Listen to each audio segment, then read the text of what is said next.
For years, I've been saying that artificial intelligence, the real threat of artificial intelligence, is not Skynet. It's not even just lost jobs. That both are possible threats, of course. Lost jobs is not just a threat. That's already in the process of happening.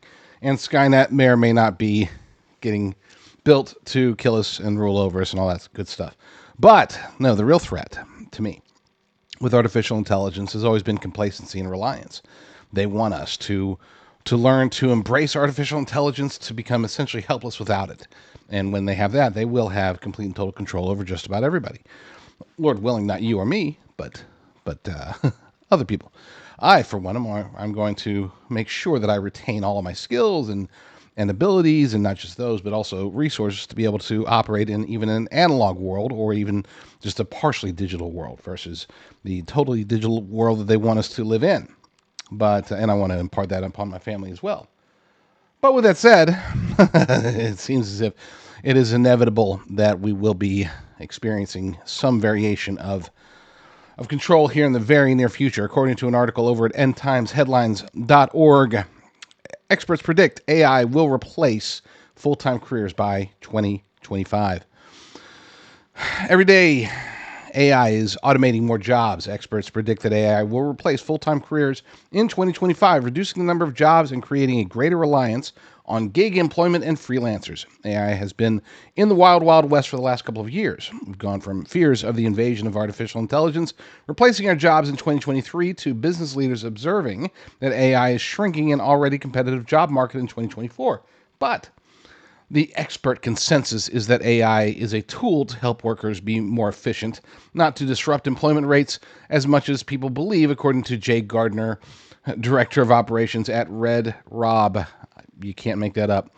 If anything, he says, it will expand a company's workforce, but probably more globally. And that's another consideration that I don't hear talked about really by anybody, is the fact that the artificial intelligence race isn't just about who's going to be able to build the next killer robot dog. Is it us, China, or whoever?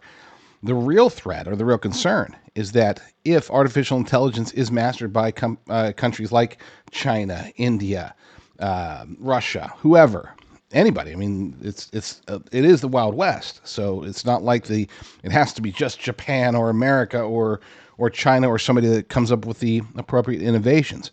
At this point, to be able to get to full-blown artificial general intelligence driven by quantum computing, you need two things, and they're already working on. Well, they're working on both.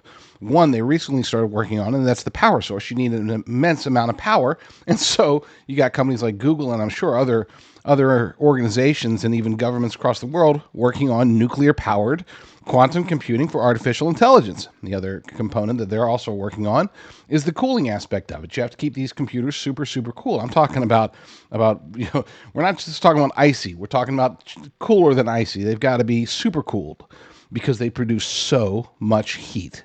They require so much energy.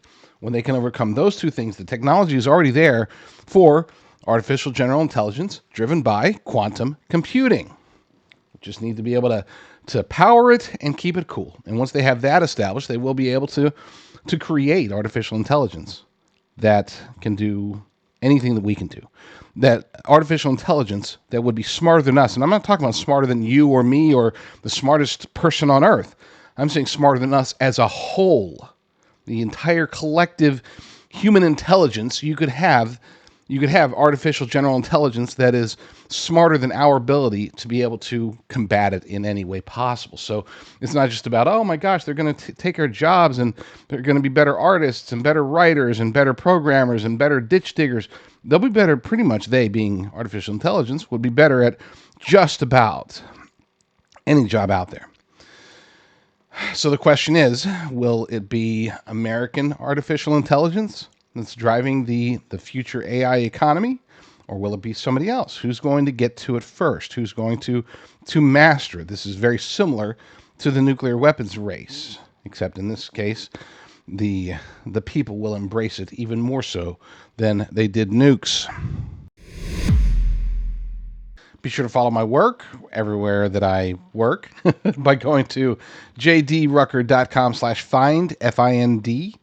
jdrucker.com/find. You'll find my socials, my shows, my Substacks, the works.